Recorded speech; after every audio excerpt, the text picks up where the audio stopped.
Hello, my name is Olesha Haskett, and I wanted to do this over again because I realized that a lot of people were not able to see this. And this is called Is the Boudoir Community Truly Inclusive? This is a conversation that I'd like to have with many of my colleagues, as I call them, my boudoir colleagues, because there are times when we feel as if we are not always seen and heard. So this is something that everyone can take in, process, and then figure out how to use the tools that I'm going to give you to move forward. First things first, who is Olesha? Olesha, which is me, I create safe spaces and soft spaces for Black women and femmes to love their bodies as they are now. I put a very strong emphasis on body autonomy and pleasure being our birthright. I definitely always try to facilitate in person and virtual programming about radical self care and sexual wellness, especially rest for Black women and Black femmes. I am the founder of the Coterie Noir, formerly Boudoir for Black Women, the owner of my Maryland studio, which is called O Experience, and I do boudoir in my studio as well as travel worldwide for it. And I am an introverted Virgo who loves to travel solo. So we are going to get started. Now, as you are watching this, I always want to preface this with this is a judgment free zone, which means that there are going to be some things that may make you uncomfortable, may make you think hard, may make you feel maybe somewhat a little bit angry, but it's okay. Because again, this is a judgment free zone, a space for you to understand where you fit into all of this when it comes to diversity and inclusion within a boudoir space. And these activities are actually and questions are for you to take a deeper look at the practices in your business and how they impact your potential clients. And not only your potential clients, but also impact the boudoir community as a whole. And as a former educator, I'm always going to give you things that you can do outside of watching this so you can actually write down information that helps guide you and facilitate these conversations, not just here, but also in your space. So if you have your cell phone, I want you to take your cell phone out and I want to make sure that you are going to your Instagram page, your business Instagram page. Again, judgment free zone. Once you are there, I want you to look at your bio. Do you see phrases like this in your bio? And again, judgment free. I empower all women or all people. I help all women or all people. All women are welcome, all people are welcome, all bodies. Now, even though I can't see you, I'm pretty sure that you are shaking your head like I have some of this, I have one of the other, and that's okay. I want you to really think about this now. Does your feed show diversity in bodies? So I want you just to scroll down. Of course, look at your amazing work. You are super talented. But within that talent, are you showing plush bodies, disabled bodies, athletic bodies, fat bodies? Number two, does your feed show people of the global majority? And by global majority, I mean Black, Brown, Asian, Indigenous. And are these images on your first nine, which is usually what people look at? Or do you have to go down your feed in like to week 24, 32? And if so, we're going to talk about that. So, we're going to talk about the shift that happened in the last few years as it regards showing bodies. Now, one of the things that we understand as a community is it's important to us and for us to show our clients that we are experts in posing their bodies regardless of size. We got that. We know that. We express this on social media, on our websites, that we cater to all women, all people, all bodies. But one of the things that is outshining most of what we're talking about is what type of bodies are we showing and what do they look like on the outside as it pertains to race, as it pertains to gender, as it pertains to being non-binary. And we're going to expand on this a little bit. So as we expand, I have another question for you. And this one, if you're watching this, I want you to just stop and pause at this point because this question is really something that I want you to stop and think about. What does it mean to have a diverse boudoir community? So if you're watching this right now, you can take a pause. You should have an ebook or workbook that will come with this. And I want you to write down in your own words, what does it mean to have diversity in the boudoir community?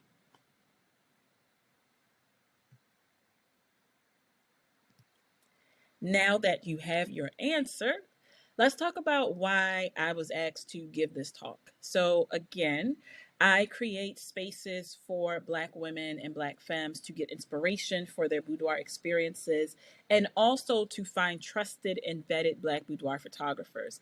I started Boudoir for Black Women in 2019, and we have transitioned over to now being the Coterie Noir, which is all about boudoir education.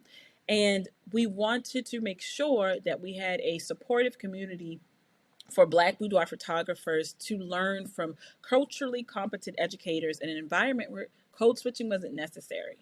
And one thing that I want everyone to understand is that representation matters, not just for our clients, but for the photographers as well, especially in the education space.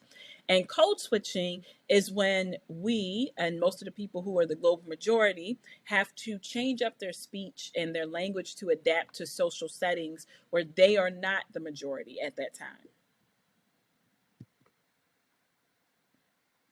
The Coterie Noir, which I am extremely excited about, we launched in February 2023. And this is an inclusive community for boudoir photographers to engage in meaningful dialogue while learning from industry leaders and experts. We encourage creativity, and we definitely, over everything, prioritize collaboration over competition with a little sprinkle of radical self-care added in. And since its inception, we have done domestic and international retreats and workshops. We have a private Facebook group. We also have been a resource for Black boudoir photographers because we want to make sure that we are fundamentally changing what the boudoir community is and also providing a safe space for those who are on the fringes of our community that don't see themselves represented. We're going to get real. Now, I know that within this space, as you're watching this, there might be times where you're just like, no, that's not for me. And that's okay. I want you to, as I said from the beginning, take time to think about how these changes will impact your business and impact your clients. Because remember, representation matters. So, as I said before, I'm an educator at heart, and we have an objective today. Our objective, we're going to talk about and discuss practical ways to address the diversity challenge in our community to make it a better place regardless of your race, your age, your culture, your gender, and your abilities. And I'm going to give you actionable steps. I'm going to give you 4 actionable steps to add more meaningful diversity into your business. First thing, pillar number 1. I don't want you to half-ass this. That's not what we're doing. You gotta put your whole ass into this. Making these changes in your business can be uncomfortable. Change for a lot of people is something that we just don't want to do. Once we get stuck into what we do day in and day out, it becomes comfortable, we get used to it, and we get stuck. So we want to get uncomfortable because change is good. It's a part of growth.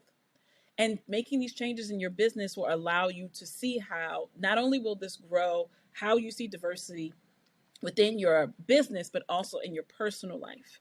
One of the things that I want you to understand is you're not going to always get right. You're not going to always get it right. And that's okay. It is okay.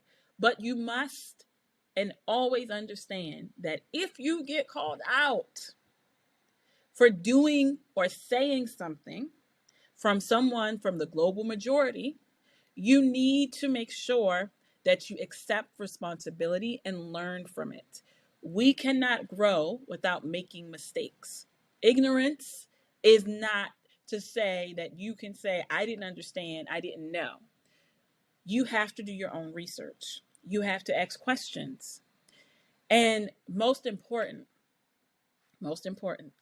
don't just give pretty platitudes on social media without doing the work. So don't just say that you support Black Lives Matter, but as we talked about Instagram, you don't have any Black bodies on your Instagram account.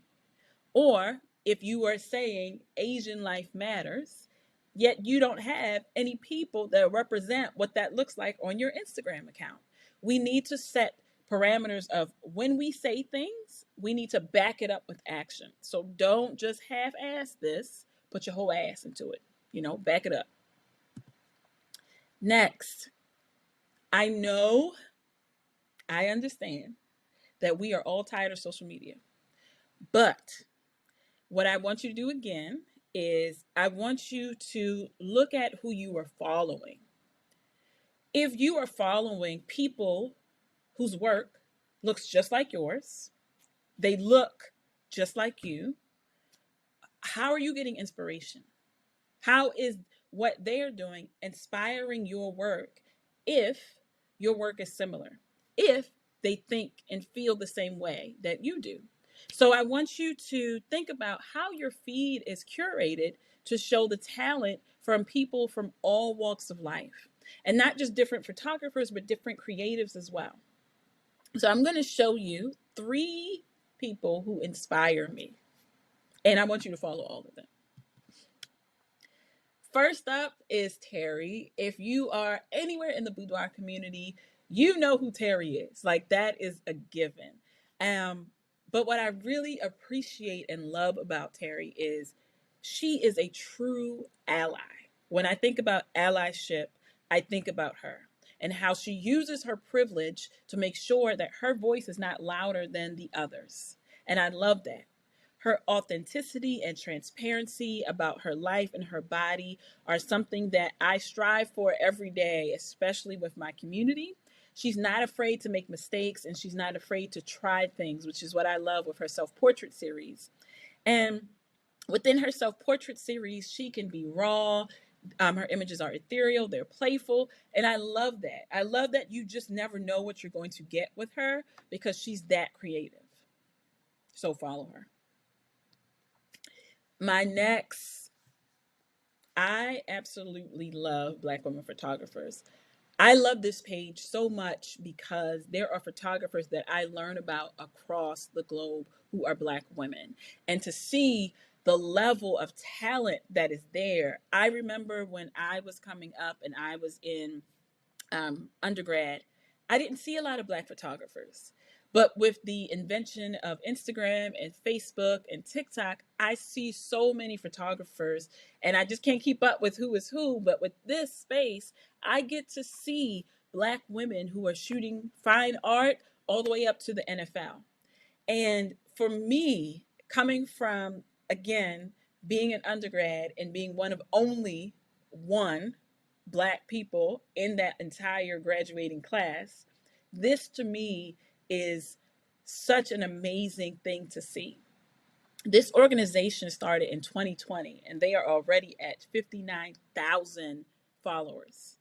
And not only that, the partnerships that they have, including Nikon, the NFL, Live Nation, and they continue to grow and grow and grow and grow. And I love this because it was started by a young lady who is now the first official photo editor for the office of the vice president.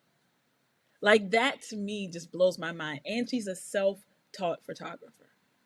That is amazing to me because I met Polly not too long ago at the Library of Congress for another Black woman who was a first in the White House, Sharon Farmer. And that, if you don't know who I'm talking about, please look her up, Sharon Farmer. That was amazing because she was so vivacious and she had so much information to give us about not stopping and continuing on in your journey in photography. There will always be people who want to shut you down, but you have the talent to continue to go. So make sure you follow them. This next one is I absolutely love when I get to see our children and their imagination and how they are able to express themselves and create a world that out of nothing. So this husband and wife team are so dynamic. The way they are able to create sets and costumes for children out of everyday materials is next level. It's just something when I am able to think about if I was a child, I would want this. The way my imagination works now, I could just imagine how amazing this would be. The other thing I love about them is they have teamed up with Disney to create dolls in the likeness of these children they have captured. And to see the joy on these beautiful children's faces is just an amazing experience to have from me outside looking in. And I also love that they work with children with special needs because that's something that I find even within our boudoir community. Sometimes we create a barrier between who is able to have access to what we do and who is not. So I'm excited about what they do. I'm about to show you exactly what they do. Look at these babies. And again, all of the materials that they're using are either found materials that they make. They make each and every costume, the headpieces, they even do the makeup, I believe, for these babies. I love it. I absolutely love it. Find your inspiration. Be inspired. Go outside of boudoir and find what inspires you. Now, third thing, foundation. Just like knowing your why in business, it's important to know why is this all what is this all about, right? Because when you're at that point where you're like, I'm going to make these changes, but I may just make them for maybe 3 months, 4 months, see what's going to happen. These are not changes that you just make and just say, well, it didn't work, right? You want to be able to make these and correlate them to something in your life. Why is it important to have diversity and inclusion in the everyday life? So why is it that it's missing in your business? You need to create these things and create meaningful relationships. So if you yourself are saying, you know what, I really don't have a diverse group of friends, I don't have a diverse group of photographers that I can connect with, you need to create that. You need to create meaningful relationships that allow you to be in a space where, again, you're getting inspiration, but also you're getting to have conversations. That's the biggest thing. How do you have conversations with people when you're not even sure of what to say because you don't want, again, to sound like you are not intelligent? You don't want to sound like you're not sure what you're talking about. You don't want to sound racist, which is something I hear a lot of times. When if you just get out of your mind and think about this person as a person, you're getting to know them. You're getting to know what they are passionate about. And in that space, you can share. And then that creates dialogue, that creates a relationship, a meaningful relationship. So you have to be committed to this change. Here are three people, three people who have started to do the work. So you do not have to start from scratch. I don't want you to feel as if, well, I have no idea where to start. How do I have a meaningful conversation? How do I start have a meaningful relationship with someone if I don't have anyone else within that space that I'm looking to because I don't have that person or those persons in my life? Dr. Tamaya Colvin has an amazing program, an amazing Facebook group where you can get to have people of all demographics, all races, all genders, and have conversations. The Boudoir University and Empowerment for Everybody with Terry Halford, again, amazing. And then, of course, the Coterie Noir, which is with my brand. And we, again, are taking everything off of social media and creating our own platform, which allows you to have questions and you get them answered, allows you to be in a safe space to get questions answered. And then our final number 4, be intentional. You have your why, you're working on the foundation, you have your inspiration. Be intentional. Seeking out people that you would like to have conversations with. Don't be afraid to start a conversation. This could be a conversation online via DMs, via in comments. This could be going out and finding people and just saying, hey, I love that you had X, Y, and Z on. Where did you get that from? Simple things that you can do to find the space to say, I'm going to be intentional about going out and saying, I want to go to programs, I want to go to networking events, I want to be intentional in my community so I can be intentional in my business. So again, here are 2 conversation starters. Ask a question. Now, when we were at WPPI, I gave this to say, go out and find 3 random people and start a conversation. You can talk about this topic of boudoir, and do you think boudoir is diverse? You can start a topic about lighting. You can start a topic about anything that has to do with boudoir if you're reaching out to other photographers. If you happen to be out, give a compliment. Compliments work every single time. As an introvert, when I go out to different events, just starting a conversation by complimenting someone has always worked for me because, one, I can say something that I really like about them. People usually have a story about whatever you ask them about or whatever you compliment them on, and they always are willing to share that story. That's what you want to get to, sharing that story, and then you in turn get to get a small snippet into that person's life and then get to know them as a person. That is what this is all about. Starting from the basics and then moving on. How can I take what I know, take what I do, and start a conversation and network? And again, networking is all about finding the value that you can give to someone else. Now, this is what I love. We're going to wrap it up, but I have a few things that I want you to think about when it comes to how do I use my senses to think about diversity and inclusion.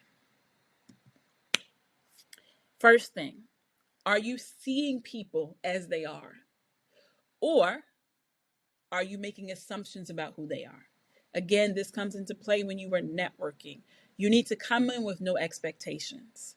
Come in to just talk and get to know people. Are you hearing what people say? Even if it makes you uncomfortable. There are times when you are going to hear things about things that you've said or done that you have always thought, what's the big deal? But if we are intentional, if we are not half-assing it, putting our whole ass into this, we have to be intentional about harm reduction. When we say things that make someone feel uncomfortable, we have to take steps back and say, you know what, you're right. Or how can I fix the harm that I have done? Third, are you smelling yourself? Are you holding yourself accountable? Or are you just going to say, well, you know what, I've always done this and it's never been a problem? This is something that a lot of people struggle with. As I just said, are you harming someone with your words, actions, deeds? And in that space, are you fully committed to saying, you know what, I hear you. I was feeling myself a little too much, but I hear you and I want to make a change. Again, it is not up to the person that you have harmed to give you the knowledge that you were supposed to have. It is up to you to do your research. It is up to you to find people, to pay people. I gave you 3 different spaces that you could do the work in that allow you not to start from scratch. And then the last and final one, are you touching? Are you advocating and using your success to bring others along? Are you using your privilege to step out of the way and bring someone else who's just as talented into the space that you are taking up? As I said, Terry is the master of this. She creates spaces and places for those who may not get the opportunities, but she does it because she is a true ally. So are you a true ally? I hope that this video, understanding how diversity shows up within our space, allows you to take time to do a deep dive into how you are showing up, not just in the community of Boudoir, but in your actual community. Are you being a true ally, or are you just taking up space? If you have any questions, please feel free to look me up on oleshahaskett.com. If you want to actually give me information about this, the survey, oleshahaskett.com /Kono. You can find me at Olesha Haskett or at O Experience, which is my personal business. And again, I hope that this video is your starting point. Your starting point to understand how the community has to change in order to move forward, in order to have growth.